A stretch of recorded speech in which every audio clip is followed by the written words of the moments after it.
वापरावं नसेल म्हणून आताच्या मंत्रिमंडळाने घेतलेल्या तत्त्वता मान्यतेनुसार ती गॅझेटियर्स आपण लागू करणार, पण ते लागू कुठल्या संदर्भात आणि कशी करायची त्याची तत्वप्रणाली किंवा अभ्यास करण्यासाठी कोणती योजना प्रकार डॉक्युमेंट असतं. पण आज नुसतं आपण ॲड केलं आणि लोकांना प्रतिनिधी नाही तर परत तो प्रॉब्लेम होण्याची शक्यता आहे. म्हणून त्याचा व्यवस्थित अभ्यास करून कायद्यामध्ये त्याचा अंतर्भाव करण्याची जी प्रक्रिया आहे, जसं नोटिफिकेशन काढणं, त्याच्यावरनं राष्ट्रपती मागणं आणि मग त्याला फायनल करून कायद्यामध्ये रूपांतर करण्याची जी प्रक्रिया लागणार आहे त्याला कमीत कमी 6 महिन्याचा कालावधी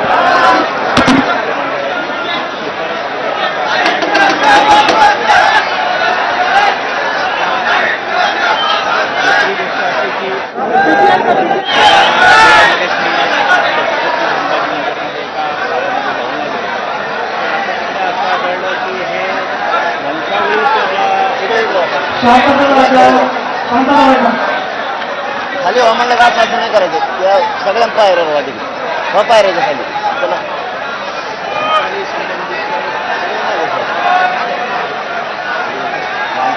जोडवण्याच्या खूप अडचणी होतात आणि अंशाळी समिती काम करत नव्हते.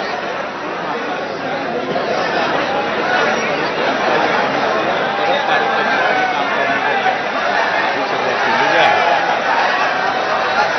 हैदराबाद संविधानामध्ये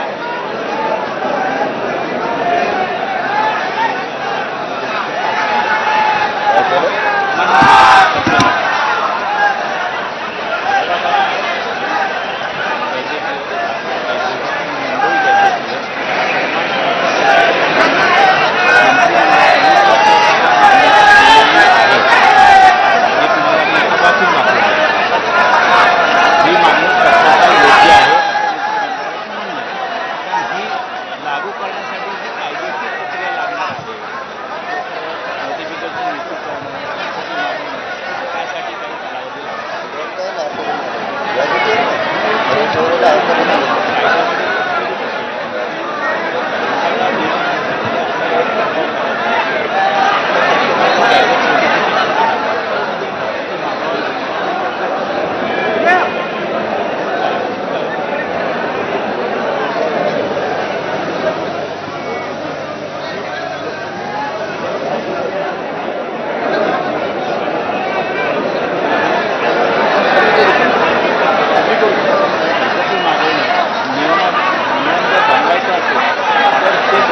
कायदा बनवायचा असला अर्थ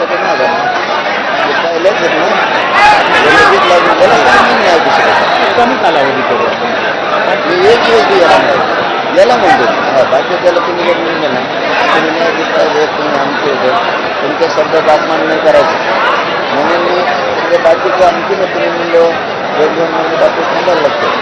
पण याच्यात मी एक दिवस आलो कारण हे 13 महिन्याला अभ्यासाला घेतलं ते तर मान्य होईल तुम्हाला 13 महिन्याला अभ्यासाला याचे डायरेक्ट अंमलबजावणी करणं तुम्हाला तुमचं जे म्हणणं आहे खाली 6 महिन्याला कायला बघू लागतं महसूल आलेली तपासणीसाठी म्हणजे ते तुम्ही करा तुम्ही करा लगेच समजा संभाजीनगर त्यांचं डेट करा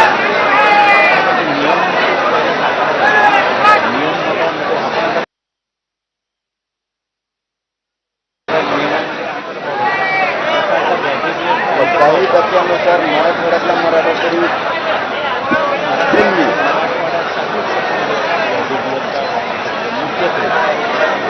मराठवाड्याच्या मराठवाड्याला दिल्लीच टक्केवारी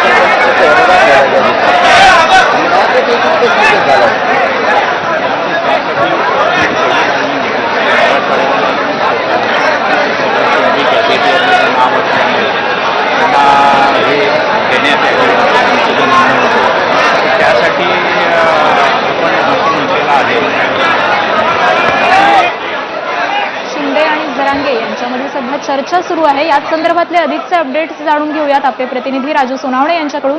राजू, या चर्चेमध्ये नेमक्या कोणत्या मुद्द्यांवर चर्चा केली जाते? अगदी आपण पाहतोय की स्वतः मनोज जरांगे पाटील यांच्यासोबत समितीचे अध्यक्ष माजी न्यायमूर्ती संदीप शिंदे जे आहेत ते चर्चा करतात आणि त्यांच्या हातामध्ये आपण काही कागदपत्रे आपल्याला पाहायला मिळतात. या कागदपत्रांमध्ये आपण पाहतोय की आतापर्यंत मराठा समाजासाठी काय काय केलेलं आहे. त्यामध्ये सगळ्यात महत्त्वाचं म्हणजे किती डॉक्युमेंट जे आहेत ते दाखले जे आहेत ते मराठा समाजाला दिलेले आहेत त्याचा तपशील आपल्याला पाहायला मिळतो. त्याचप्रमाणे मागच्या आंदोलनामध्ये जे काही गुन्हे दाखल झालेले होते त्या गुन्ह्यांच्या संदर्भामध्ये काय नेमकी सरकारने भूमिका घेतलेली होती, किती गुन्हे जे आहेत ते मागे घेतले, ज्यांचा मृत्यू झालेला होता त्यांना प्रत्येकी 10 लाख मंजूर केलेले होते, त्या किती केलेले आहेत, आतापर्यंत राज्य सरकारने मराठा आंदोलन असेल किंवा मराठा समाजासाठी काय काय केलेलं आहे याची संपूर्णपणे यादी जी आहे ते शिंदे समिती वाचून दाखवताना आपल्याला पाहायला मिळतात आणि मनोज जरांगे पाटलांना ते समजून सांगताना जे आहे ते आपल्याला पाहायला मिळतात.